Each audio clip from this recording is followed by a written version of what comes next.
I mean, who washes their jeans anymore in these days? It's you don't get the patina, you don't get the fade. It's Who's patina? disgusting. Did you know that the Guinness World Book of Records was originally written to solve arguments in pubs? Was it? Apparently so, and I saw it on Reddit, so it must be true. But that reminds me that, do you know, for a brief period, this is my kind of Guinness Book of Records claim to fame. For a brief period, I was the youngest person on Earth. How long was that? A very short period of time. So let me get this straight. When you're at home, you still just wear jeans. Yeah. But is that not uncomfortable? Or is it No, because but you're not a fat knacker like me that jeans don't my slice you in two? jeans are no, they're fine. But you could be looking cool in some like Adidas jogging bottoms or so. I can't picture you in jogging No, bottoms. no one looks cool in Adidas jogging bottoms, with the rare exception of Jonathan Davis on a good day. Jonathan Davis? Who's From Jonathan? the Davis from the Corns. Yeah, but I can't do their dreadlocks. Have you tried? Well, quite. With that attitude, of course you can't do the dreadlocks. My God, if someone at band practice last night was telling me she had a girlfriend who had dreadlocks, and she said they smell awful, really bad. And there's a story that Ricky from Red Flag used to tour in Europe a lot, and they were touring with a band. I can't remember who it was, and the dreads were so bad. That's how they hid all their weed and stuff inside this guy's dreadlocks because customs wouldn't go anywhere near it. Surely, is it like to get it out? Is it like a bit of a monkey thing? Oh, just how greasy it would be. There's a Wolfie was from the Stupids was friends with a Oh, look, band. a bit of cookie. Was friends with a band who had dreadlocks, and he said one of them they cut one of the dreadlocks off because he got it trapped in something, and he said the dreadlock inside was like the consistency of cottage cheese. That's just bad. This is which is very much bad. We'd like to clarify that this is white people drinking. That's exactly what I was about to say. Absolutely, that very sort of the sort of early '90s crust kind of thing. It's just no. Right, unless you've got anything more offensive to say, shall I play the disclaimer? Wow. What world record would you have that you'd be proud of? Because Longest. Go. Give me the disclaimer to think about it. Okay. 1, 2, hey! You're listening to the Beat Motel podcast, and we need to warn you that we like to use words like fuck, shit, and syndicalist, butty scrutux, angry flap, and foot biscuits. And we don't often bleep those words out, apart from because we're not complete animals. But if you understand that and you like music, then listen on. The last episode. To answer your question? Yeah. Longest running podcast with no audience. I think we've probably done it. The last episode, when I was changing the software, there was an option, like a little tick box to remove silent bits for to make it more coherent. So I ticked it, and it was a mistake because it turns out we leave quite a lot of air gaps in things. And it cut out the whole disclaimer. So, yeah, nicely done, Riverside. But the rest of it's been all right. So, the theme this week is really, really simple. What's the theme? It's colours, but we haven't done the riff of the week yet. Oh, shit, we haven't. God, bloody hell. It's not like this is the 133rd episode. You think I would have got the formula by now, wouldn't I? Okay, here's your riff of the week.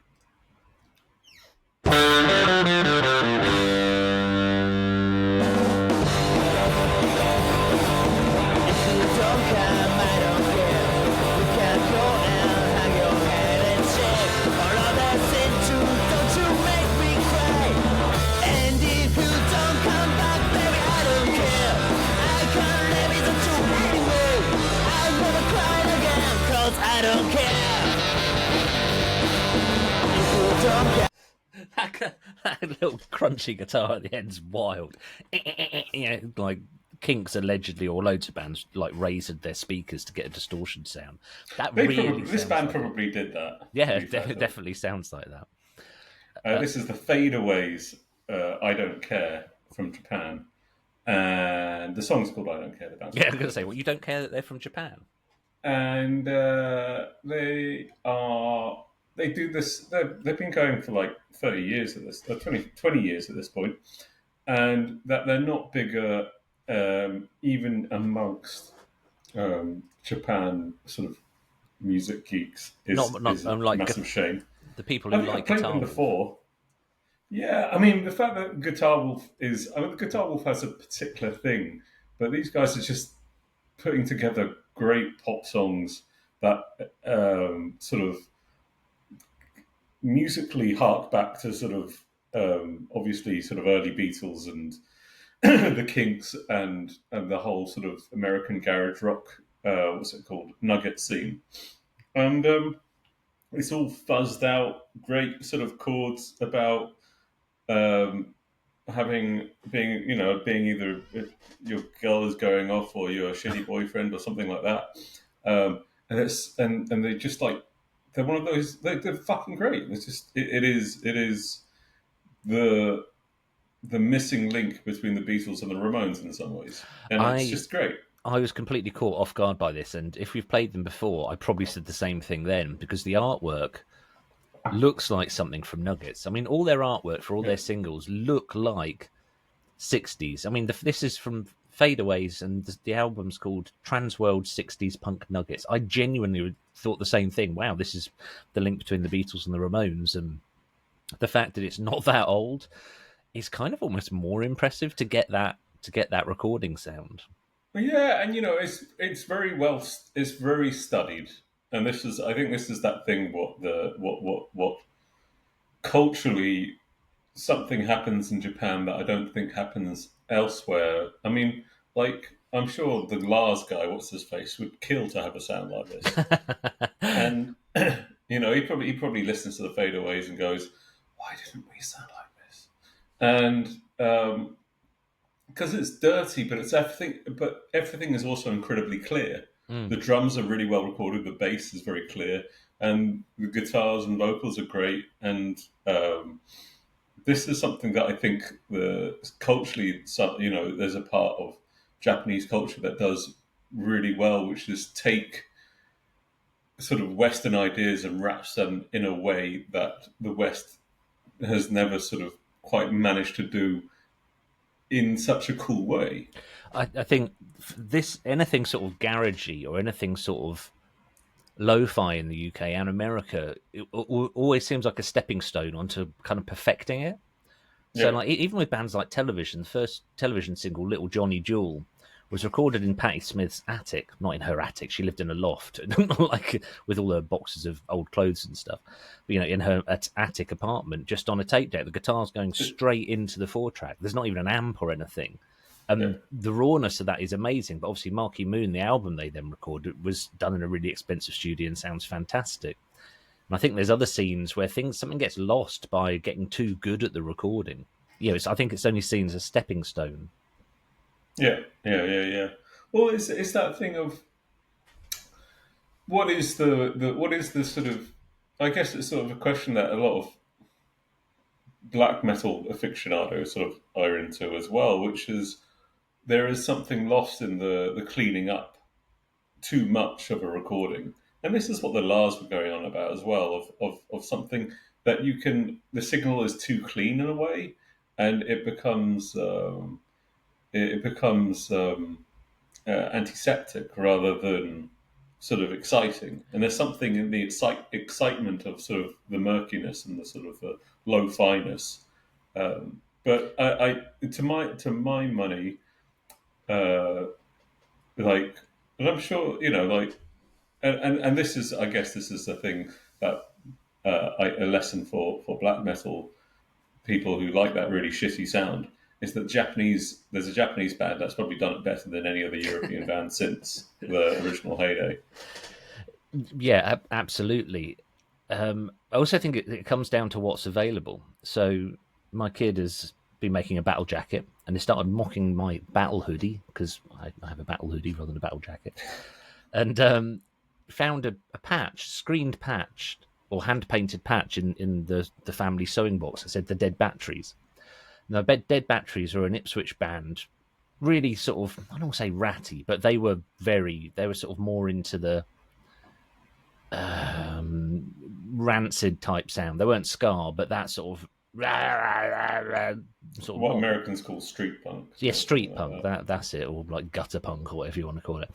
And she's really thrilled to find this patch, and she's put it on her jacket, and that's awesome that it's there. But they then said, "Have you got any recordings? Have you got any of their CDs?" I'm like, "This is from about 2003, 2004. There is no way bands had the money to record very easily back then.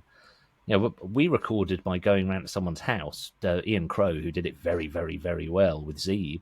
Junk Culture, we had to flog all our possessions at a boot sale to go to a studio and try and record as many songs as we could in about 4 hours." There were quite a lot. There were quite a lot of DIY, or cheaper studios floating around Brighton.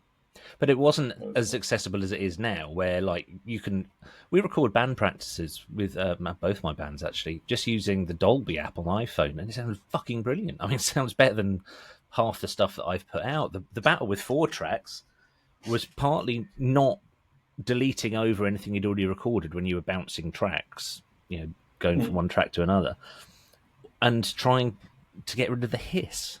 Like, the hiss was the biggest thing. I've now got a plugin that I use in Ableton that puts the hiss in because sometimes it's what sounds really organic and sounds really nice. There'll be somebody in Ipswich listening to this going, "Fucking hell, Dead Batteries." Right. Here is my riff of the week.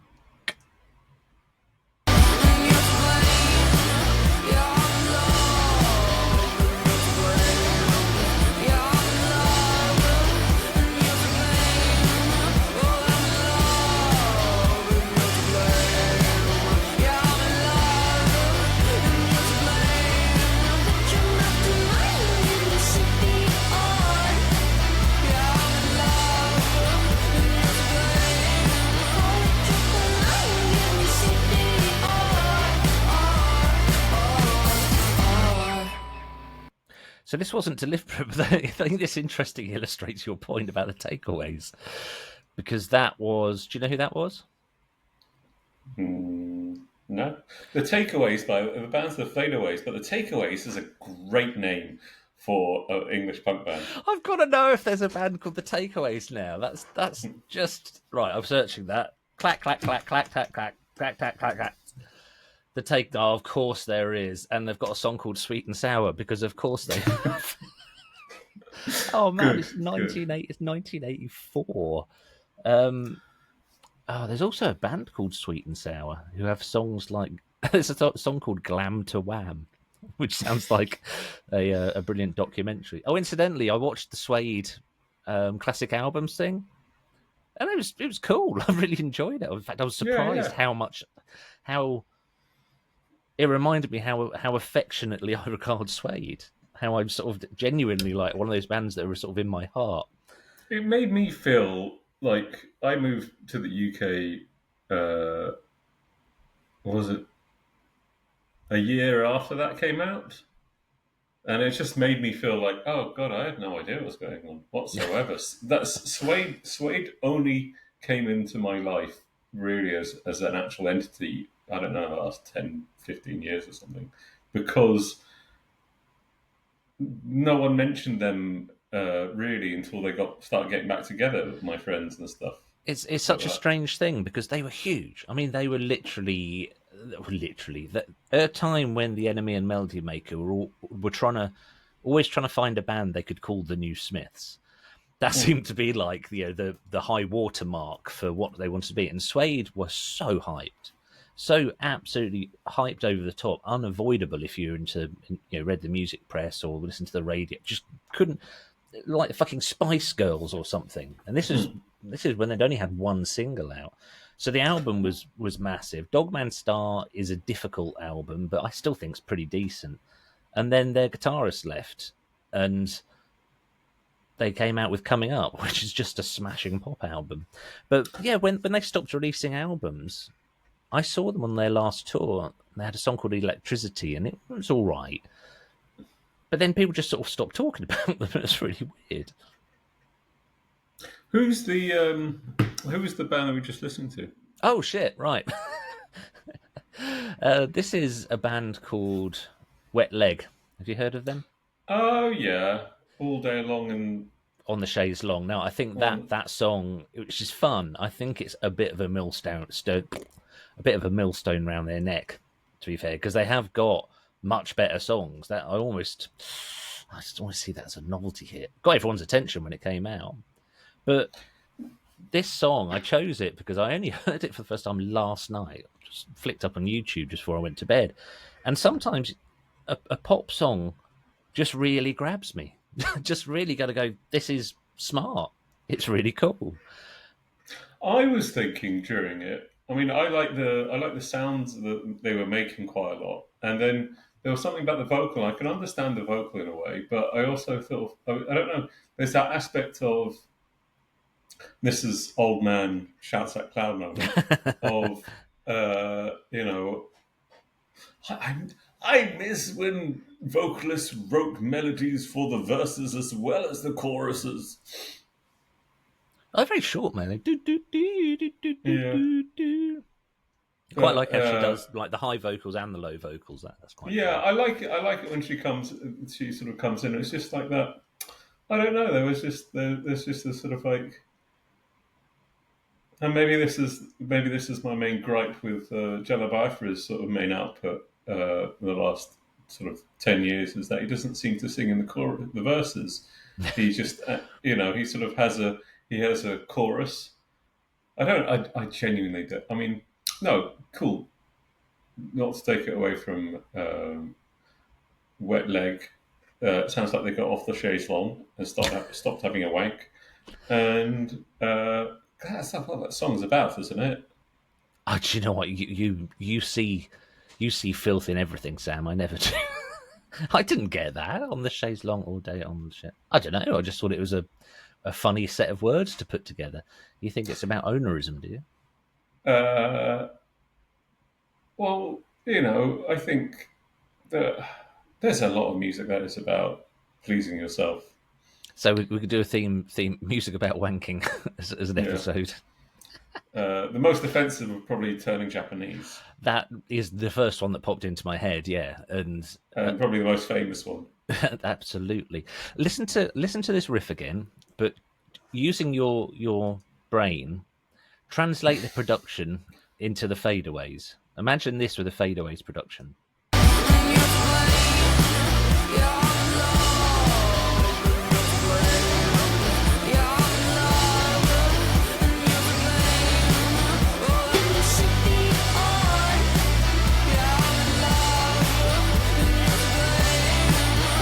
Is do do do do do do do do, which is such a brilliant sort of bubblegum punk pop kind of riff. Yeah, I mean, it's classic. I was just sort of hovering around the vocals, just thinking. I don't know. There's something. My theory is the microphone has made it too easy. People need to struggle to hear themselves more. The thing is, microphones haven't really changed in 100 years now, because the BBC are one of the companies who actually started making that shit, and we're still using exactly the same technology. Nothing's really changed. But production, yeah. What did Robert Plant said, and he first had a practice with Led Zeppelin, and Jimmy Page was like, "Why are you singing like that?" It's like to try and so I can try and hear myself. Let's just say hello to my wife. Hello. She's not going to make any noise because I sent her a message saying that we're recording. Right, so what? Did you hear that? Yes. Right.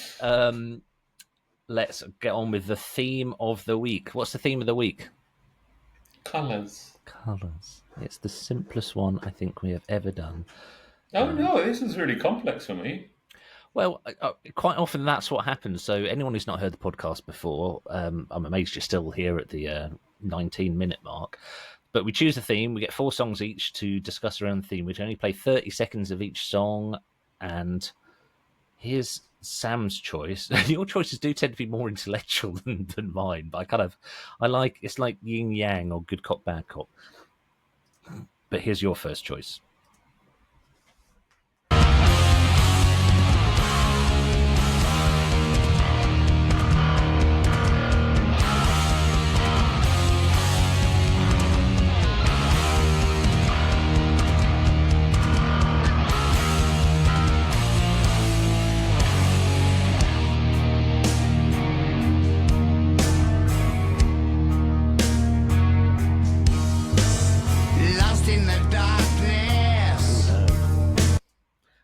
Lost in the dark. I was enjoying that until Lost in the Darkness. We've got this really stupid thing we do at Mondo Criminal Ego practices where somebody will pick a lyric. Close the door, Emma. Yes. Someone will pick a lyric, and just gave me a really good idea. Lyric. And someone will just and that will become like the theme for the night. And the one last night was, "I could be your lover and tell you stories and tuck you up in bed." Which is a Bon Jovi lyric. I'm like, that's just awful. But other ones that have popped up, "Don't go to church." that was one original. What was the other one tonight? Oh, another one last night was "Remember to put your bins out." But our singer, Red, sings with such conviction and such gravel. Basically anything she says sounds brilliant, and we've just been testing it, and it works. But anyway, who was that? That was the Black Sabbath from their last studio album called 13, and it's called "God is Dead?" ? God is dead? God is dead? God is dead? Dead? God? Dead? Sorry, just texting my mother. All right, it sounded all right to me. I was quite enjoying thought the drums sounded good. The bass was a bit slappy, but that's kind of cool for that kind of thing. And then when it went slow, I was like, "Oh, go here it comes." No, well, I thought they chose so the drummer is the Rage Against the Machine guy. Oh, bloody hell! Wow.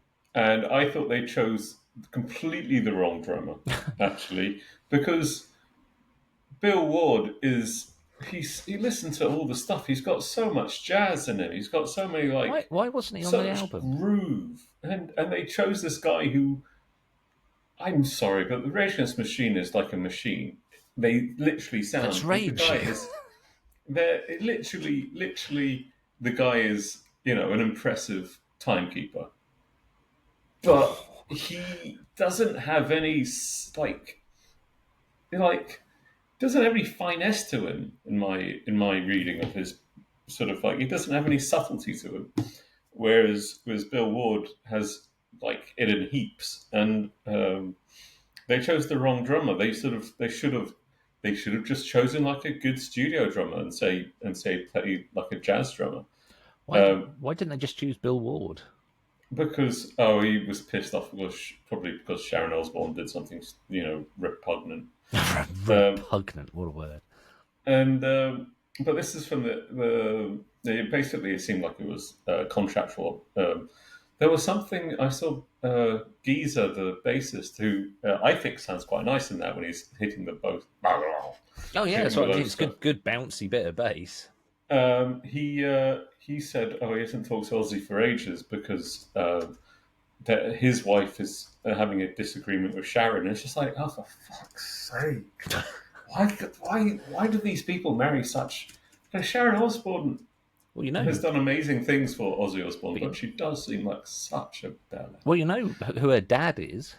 Yeah, he was a massive bellend as well. Oh, he had the negotiating tactic as an artist and not artist and repertoire. As a manager of musicians, his negotiation tactic was dangling people out of a window by their ankles until they said yes. Yeah, and she seems to think that that's sort of a good way of doing business.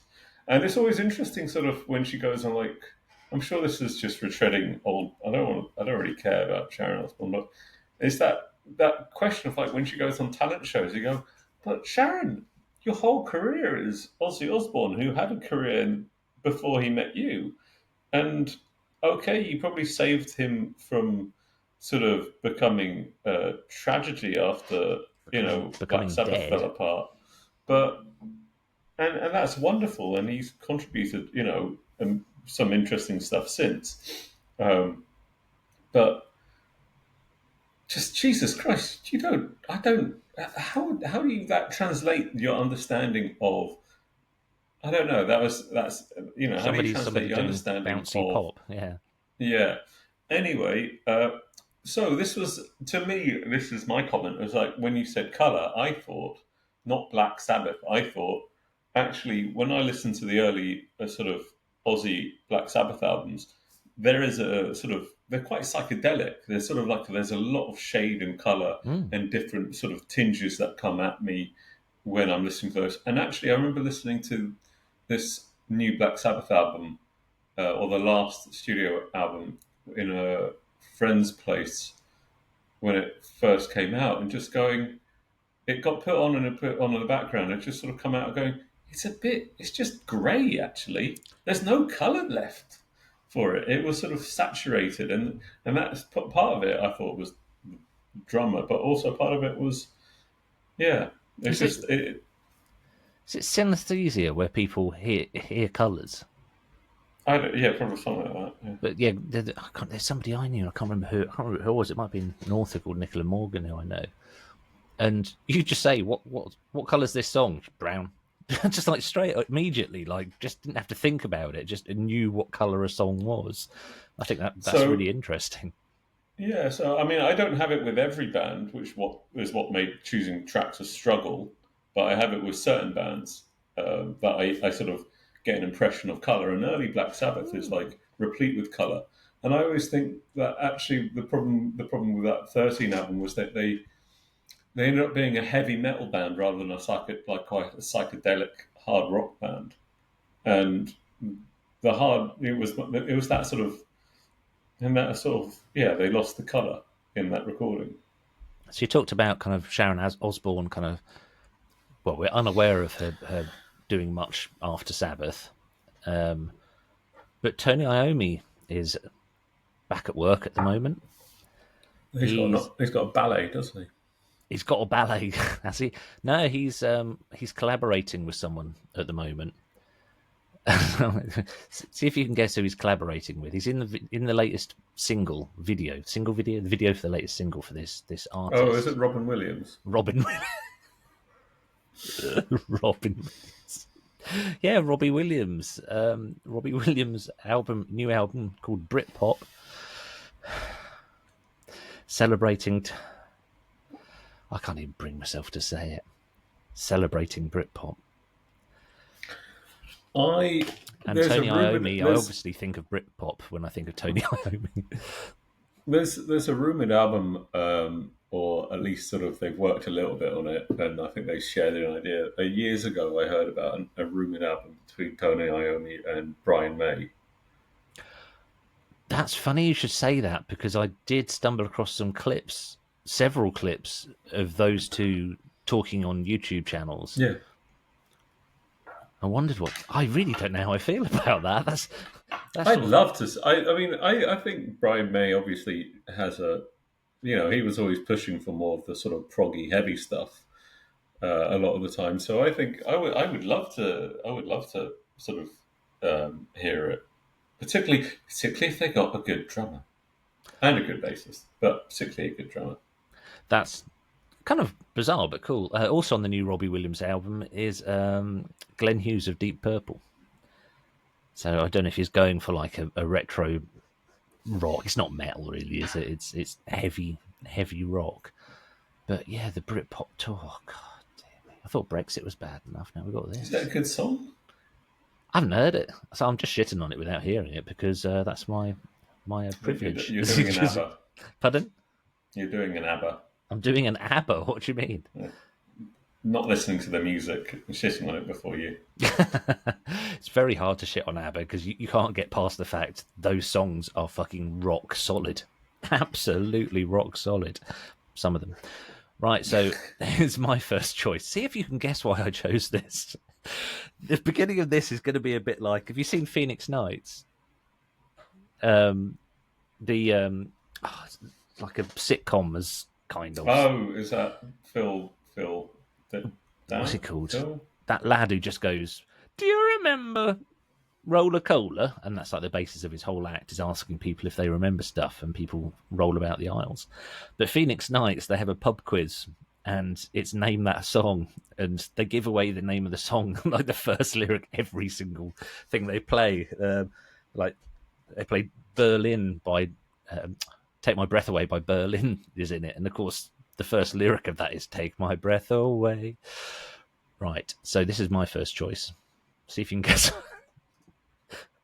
I've mentioned. Don't call me white.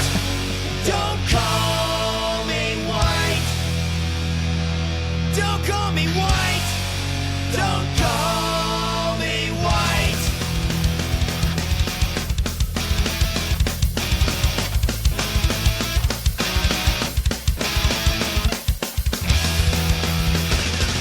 The connotations where my nuts been. Could it be some magic generate? Could it be I get like a semantics? light pink with them. A light pink? No effects. A light pink, like slightly neon pink. You're sure it's not just because your eyes shut and you're staring at the window? It's not I just your was, I eyelids that you're was, seeing. no, I was trying to listen. I don't get much colour from no effects, frankly, but I was trying to see what would happen if I tried to imagine them as a colour. I get like a light neon pink. A light neon pink. That song, when I first heard it many years ago, I was kind of. I don't think I've ever been so nervous after the first line of a song to see what's going to happen next. And the next lyric, you're like, is this going to be a dumb... I didn't know No Effects really at the time. So is this going to be a really dumb song? And then the lyric is something like, is it semantics that's got us in the mess room? And I was like, okay, it's probably not a dumb song then. Kind of talking about, semantics. But it's still an interesting song. I think that's a period when No Effects were really confusing because they got songs like that and then other songs which are just borderline offensive for the sake of being offensive, and a weird obsession with lesbians. Yeah, no effects could. No, Fat Mike occasionally does write a very good searching lyric, but he's inconsistent. And that was my feeling when I was a teenager about when I started listening to things like Descendants and No Effects. Is there's a great like piece of music in there. They just don't know what's shit and what's not. I just haven't found it. I'm just going to release the demo. Sometimes they just go. They just fill in. Oh, we wrote this song, therefore we're going to put it in, rather than going. Maybe that one's not worthwhile. But yeah, I chose it because it's got the colour white in it. Deep, huh? So I don't know why you chose this next one.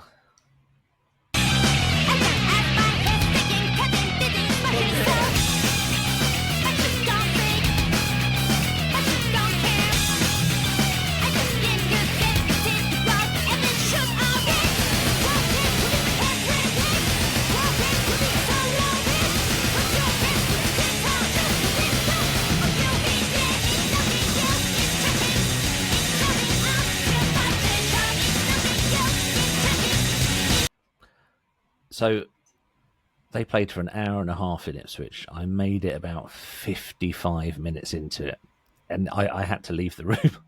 Was it just the two of them? It was just the two of them. I wish I'd seen them with a full band, because I never did. I've seen them twice, one at ATP and once in Ipswich with just the two of them. But that intensity was too much, just too much. I couldn't. I was just going to get a migraine if I stayed in the room. Half an hour of it would have been sweet. It would have been like, even 45 minutes would have just been woo. But who was it? It was Mount Banana with Chain Shot to Have Some Fun. And I know what you mean. They have a very overwhelming sound, particularly. I like it. Just to be really clear, I do like it. But no, it's an overwhelming sort of assault on the oral senses, and it's incredible. But yeah, it's quite hard to sort of maintain that as a listener. But I get this sort of like, again, this is sort of like they're one of those bands that sort of bring color to my mind, and it's this particularly vibrant, harsh neon sort of bursts of color. But the guy's guitar playing is so cool. It's so good. They're just one of the coolest bands I've ever seen. Like the singer is just like someone's taken the energy of about 6 people and condensed it into one. And it's not like frantic. It's not like Gigi Allen. Of course, it's not like Gigi Allen, but it's just so neatly focused and so it's sort of polite energy that's really, really infectious. I don't really know how to describe it, but absolutely amazing. So you chose that because it's what? It's sort of it brings like really bright neon colors to my mind. Like it's really like because like it sort of to me it's like the oral equivalent of seeing a lot of bright things really close up, very neon, very harsh colors, and that's what it sounds like to me. It's one of those gigs where I kind of know where you're coming from, but when I saw them at the Baths in Ipswich, one of those gigs where I thought I wouldn't mind just having a lay down to listen to this because like standing, just all the micro tiny little calculations my brain's having to make to keep me upright on 2 legs. If I could just take as many things out of the equation as possible, it'd almost like be in a meditative state listening to that. It would be like being pulled along a log flume on a wonderful mystical journey, but trying to like contemplate the politeness of being in a sold out venue and all the unseen people I know and them trying to have conversations with me by yelling in my ear while Melt Banana. I can never. That I can't do. I've got to the age now where I just go, I can't hear you, and if they carry on talking, then I walk away because it just. Worst thing I'm going to do is take an earplug out of it and have just someone go. Well, what I hate is when people do that. When there are obviously people around them trying to watch the fucking band, because you're making a noise, even if your friend, even if you have me, I don't know, like. I sort of do think that the band has to grab your attention in some way, but give them a fucking chance as well. And I don't know the most annoying gig I ever went to was seeing Fang Island in I think it was the Old Blue Last in Shoreditch. Oh yeah, I know that place. Saw your band there. Yeah, upstairs in the Old Blue Last, and they were great, but there was just these. I was standing right by the pit, and there were these people just having a conversation throughout the whole fucking thing. And the Old Blue Last doesn't have a lot of places to go, and it was fucking rammed in there. And they just kept talking. Oh my god, what arseholes! There's in smaller gigs, especially at places like the Smokehouse, somebody will have a word quite pleasantly. But I put on. Have you heard of a band called Dead Rat Orchestra? Yeah. Yeah, so I'm friends with them, and I put 3 of the band on because there's 4 of them, and one of them, Dan Merrill, who was also in End Times for a little while, he lives in Egypt. He's a teacher over there, and he came over to the UK and he said, "Look, to try and help sort of fund visiting family, I'm going to do some gigs. Would you mind putting me on?" So it's like, yeah, this is a big deal, and I got 2 of the other members together as well, and. It was an important thing and like quite emotional as well because no one he hadn't been in the UK for years, and he plays this. He's really absorbed the local culture. He converted to Islam and he married an Egyptian woman, and he's like really learning about the proper culture. So his music reflects that, and it's not massively gentle, but it's not but it requires listening to. And there's someone just. After about 3 songs, somebody did just tap him. It was a friend of his tapped him on the shoulder and just said, "Look, mate, if you want to talk, you just go outside," because it does. It's fucking annoying. We've got. But I also think there's an aspect where people think the audience is automatically captive.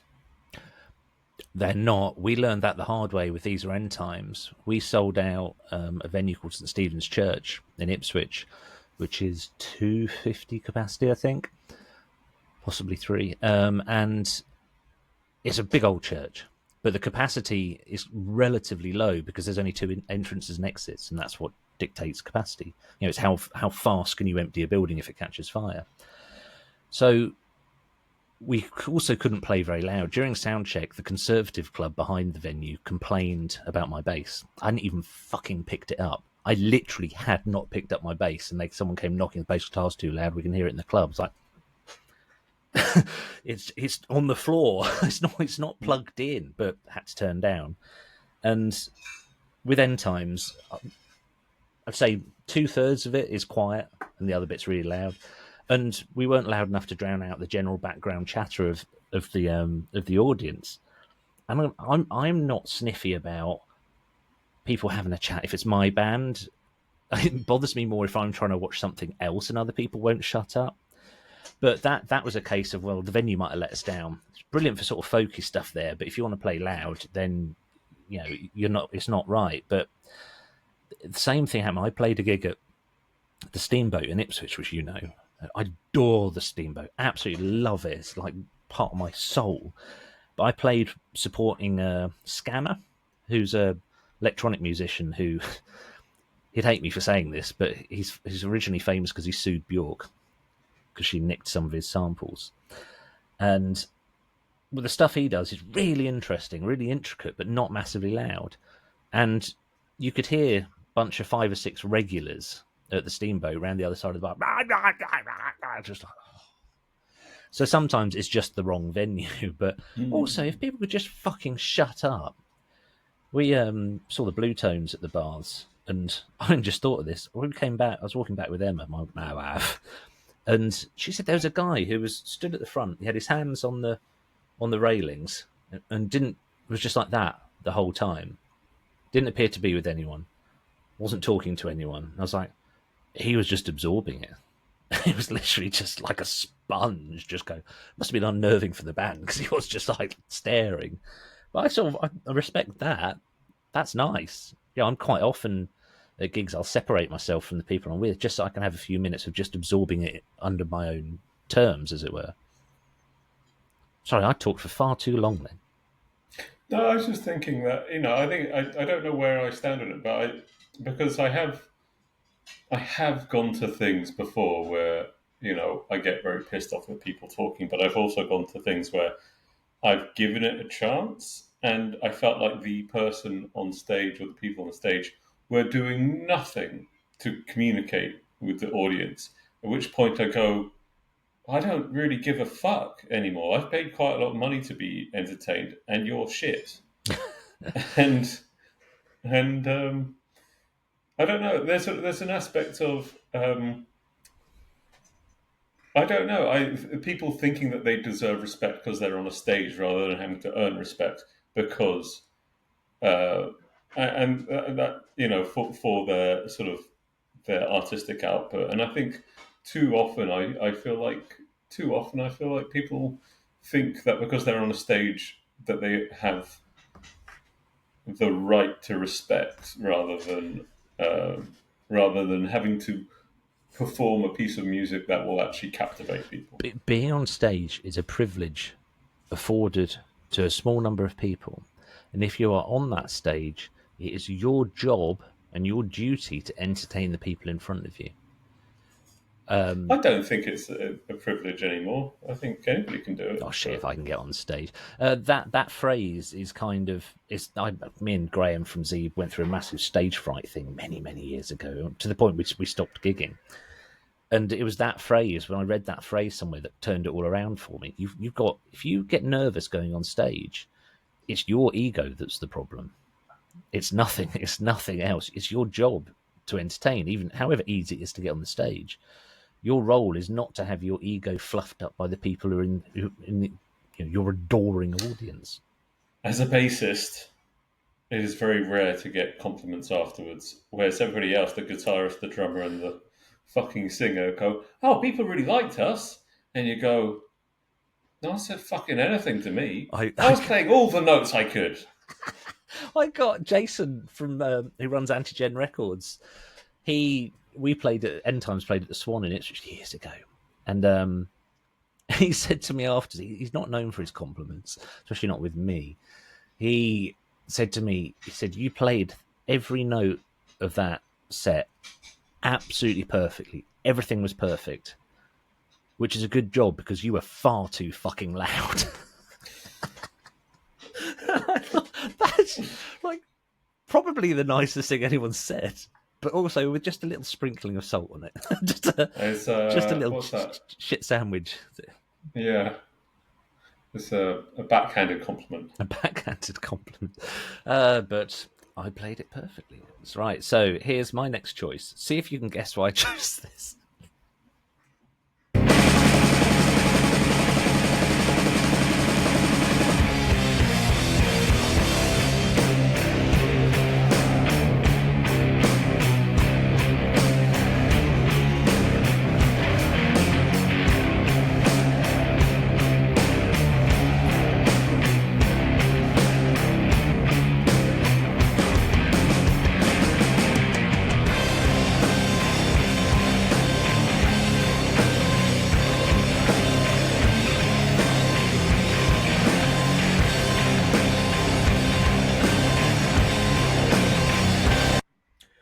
That has the groove that Queens of the Stone Ages wish they had. That has the groove that Fu Manchu wishes they had. I like Fu Manchu and Queens of the Stone Age, but that fucking groove. It's not obvious groove like Pantera or something. It's just got some fucking depth to it. Yeah, there's there's a threat behind it. Yeah, slight malevolence. Dave Jago, who occasionally co-hosts Beat Motel with Who is me. it? Oh, that's Red Fang. So can you guess why I chose the name? Red Fang? So that's Red Fang with Throw Up, which is probably one of my favourite songs of theirs, mainly for that extended middle eight, which just builds so perfectly. It's so just wonderful. Couple of things I forgot to mention. First of all, that Wet Leg single, the video is filmed on a phone, leaning out of a moving car, which I can very specifically not recommend, having done that, not with a phone, and fallen out and eviscerated my entire body. But secondly, the Melt Banana song, Chain Shot to Have Some Fun. I was thinking, I'm sure I know what Chain Shot is, so I looked it up and I was right. Do you know what Chain Shot is? Chain Shot is like Battle of Trafalgar type time, or Time of Pirates. It was two iron balls linked with a long piece of chain, and you stuff it down the cannon, and when you fire it will destroy rigging and stuff. Well, you can take down a mast. So I just wanted, how does Melt Banana have that as a reference in one of the songs? Bizarre. But yeah, Red Fang being cool as shit, and I chose that because of the colour red. So, anything you want to say about Red Fang, or should we move on to the next track? No, I can get colour with them. I can get colour. They bring imagery to my head, and I guess that's the thing I have. I don't see colour so much as imagery, and like certain bands produce sort of certain images in my head, and yeah. I would say that sort of has a dark red to it. Oh, see, I was going to say dark purple, which is just like a sexier dark red, if you think about it. Yeah. Yes. Right, your next choice.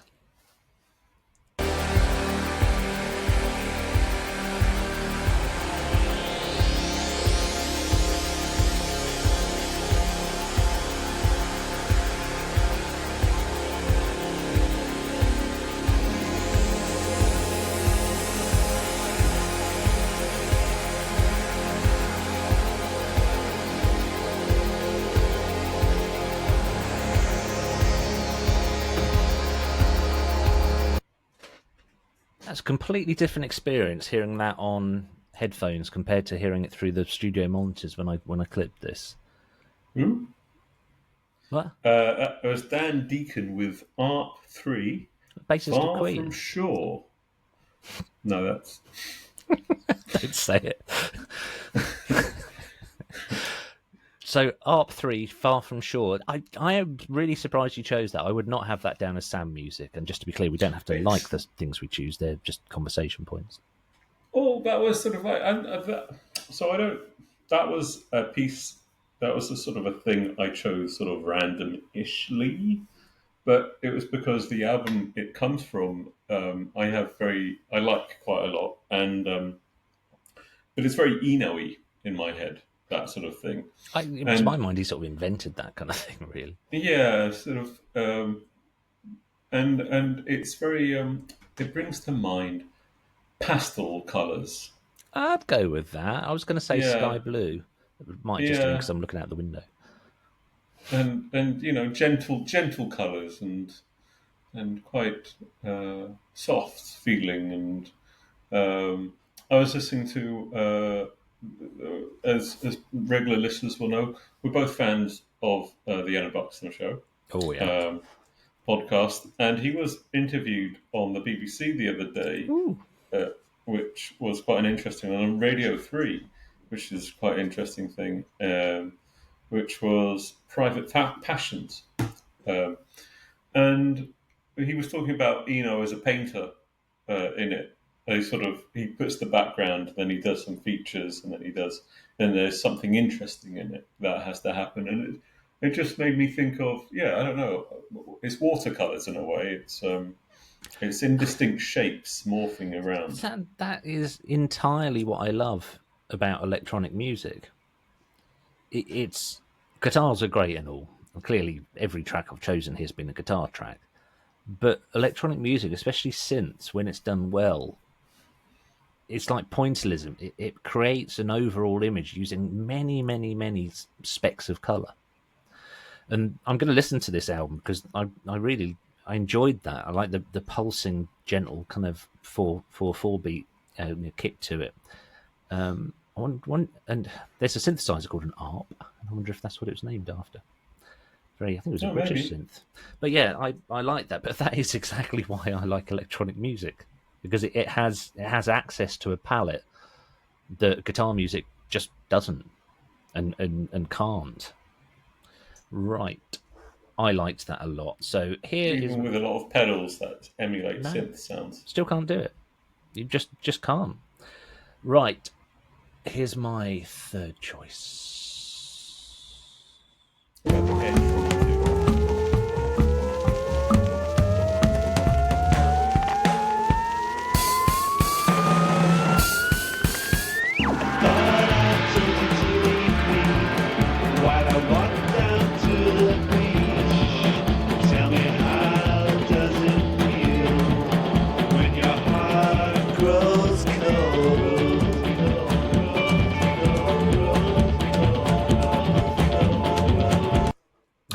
So that is I don't think you're going to guess who that's by, but you recognise the song. Funboy 3 covering Funboy 3.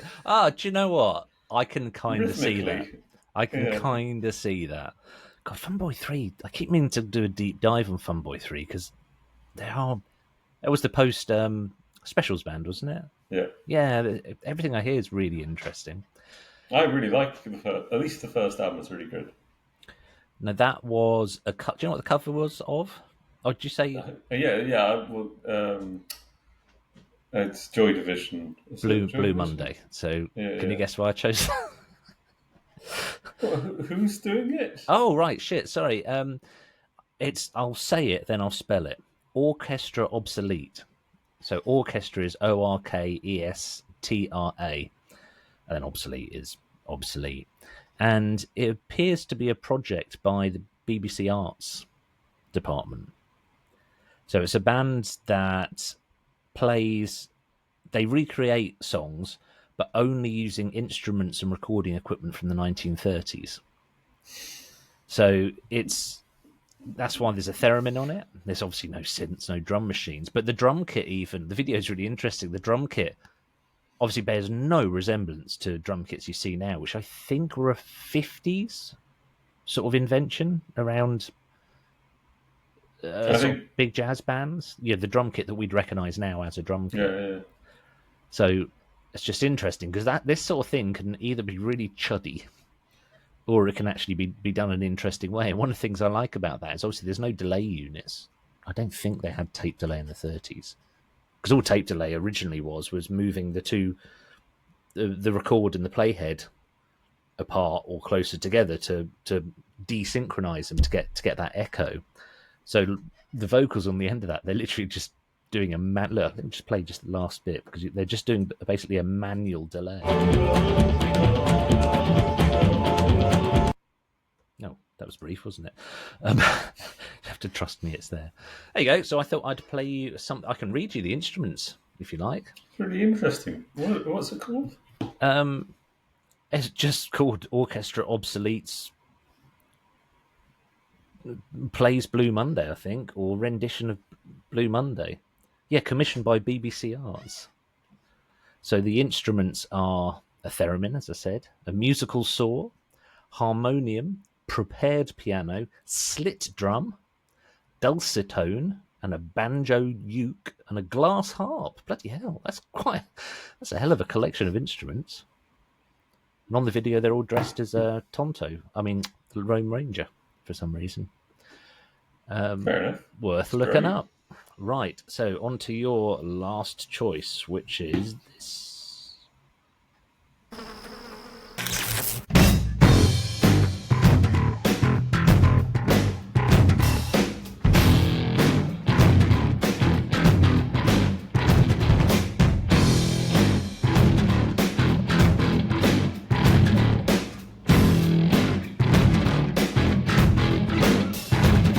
There's a time for lies and a time for truth. I say eye for an eye for a tooth. It just hit me who would be better Black Sabbath drummer. I was going to say I love the drumming for this because it sounds so straightforward that it just has little tricks in it. Yeah. Just little sudden. It's like it's a good ear candy. So when you make electronic music, you have to put ear candy like every 5 or 10 seconds. Otherwise, obviously, techno being just kick is boring as hell. But that drumming's wonderful. So who was that and why did you choose it? That was the Primuses with the song "Shake Hands with Beef." Another song maybe about masturbation. Shake hands with beef. And it's from the album, the Brown Album. And I see. I nearly chose something from the Brown album, but the one by Orbital. To me, it's sort of the sound of I don't know. It's a very woody sound they have, very organic, very. The basses. He loves these things called Carl Thompson basses. They're all handmade, sort of amazing, 8 strings machines. or something. And you can sort of hear the depth. It's one of the nicest, I'd say, for Les Claypool, who I've never been. I love his music, but I've never been a massive fan of his tones. And it's one of the best tones he got on an album. It sounds brown. It's quite apt, I think. It's such an odd song, and with Primus, there's a point where I think, do you know what? I might be starting to understand this, and then something will happen that will remind me that I don't. So, sounding all right. The guitar, I like the little stabby guitar thing. It's sort of it kind of works, and it's nice. Oh, he's an amazing guitarist. Oh, he's sort of. I'd say he phoned it in. He occasionally phones it in a little bit, but he is when he gives something, he's amongst the best guitarists in the world, in my opinion. But then the vocals start, and that's a problem. Yeah. I think his vocals are probably even more alienating than Billy Corgan's. Yeah,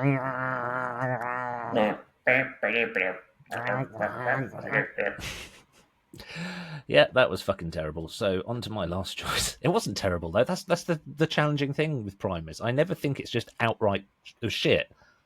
It's just they have to do something to make it a Primus thing, to put the Primus stamp on it, and that's generally what ruins it.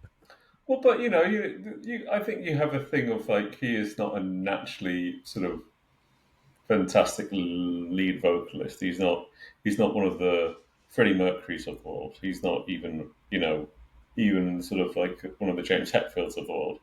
But he's in a position now where he has, this was late 90s. He's in the position where, he has to accept his, that his vocals are now famous, and they're the vocal instrument of Primus. So you can't really get away from using it. I've got a feeling I've told it on the podcast before, but I tell you about the vocal coach who said she could teach anyone to sing. Have I told you? I probably have told you this, but so I said, brilliant, there's a challenge. I'd love to be able to sing. I've done backup vocals and stuff, but I'd love to be able to sing. She said, okay, just record yourself singing naturally, and we'll see what we can do. So I sent a recording of me singing naturally, and she replied, I think you might be better on concentrating on being a performer rather than a singer. It's like, right, so your LinkedIn profile that says you can teach anyone to sing, that might not be true. Or I just broke her, one of the two. Right, here is my last choice.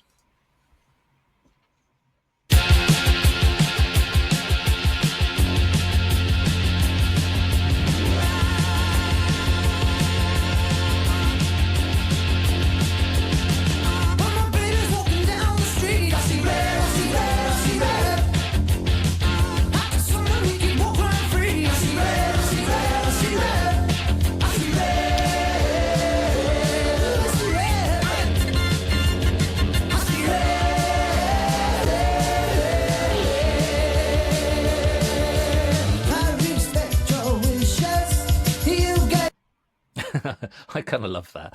Do you know who that was? No, but it's so 80s. 1978, this one. 1978. 1978. So when was the first Sparks album? Oh, early 70s. Oh, shit, of course it was, yeah. All right, so this is the band I think is the Kiwi Sparks, the Kiwi version of Sparks. The Sonics? No. One of them... Black Sabbath. Black Sabbath. The main singer recruited his little brother into the band, and they then had a massive hit single. His little brother went on to play in a band. AC/DC. No, they're Australia. Well, they're technically British, AC/DC, because the brothers were from the UK, weren't they? No. No? The singer's from Newcastle. I'm sure AC/DC were actually... No, it's the Bee Gees, isn't it? I often get AC/DC and the Bee Gees confused. That is Split Enz. You never heard Split Enz? Ah, I see. I thought you might recognise that. It is very 80s, despite being from 1978. But well, it sets the precedent, doesn't it? Oh, very much so. But I love the fact that in the UK there was the Damned and Sex Pistols and etc, and in New Zealand they sort of took the vibe and just kind of did that with it. It's worth watching the video because they looked absolutely wild. They were almost kind of like an art house band, but in my mind they're very similar, occupy a similar place in the musical spectrum to Sparks. So, actually Split Enz started in 1972. So probably around the same time as Sparks. I wonder if they ever met, Split Enz and Sparks. It's worth looking up some pictures. Have you ever seen them in the same room together? I've never seen them in the same room together. They're worth looking up because they are, especially if you like Sparks. I kind of can't believe I never thought to mention Split Enz to you ever before. But that's it, really. Can you guess why I chose that? Fun song. Because the song's called "I See Red." I think that was a bit literal. I think you're a bit more intellectual with your choices. I think we are now running over time. We are over time. So Sam is looking at his phone. Add to cart. We should wrap it up here, Sam. Come back to the room. Oh, sorry. I was looking at boobs. Okay, fair enough. Hashtag me too. Sorry for everybody. That's from my previous life as a sexist comedian. For a previous life as a 1970s comedian. Right, and on that note, I'm just going to say bye-bye.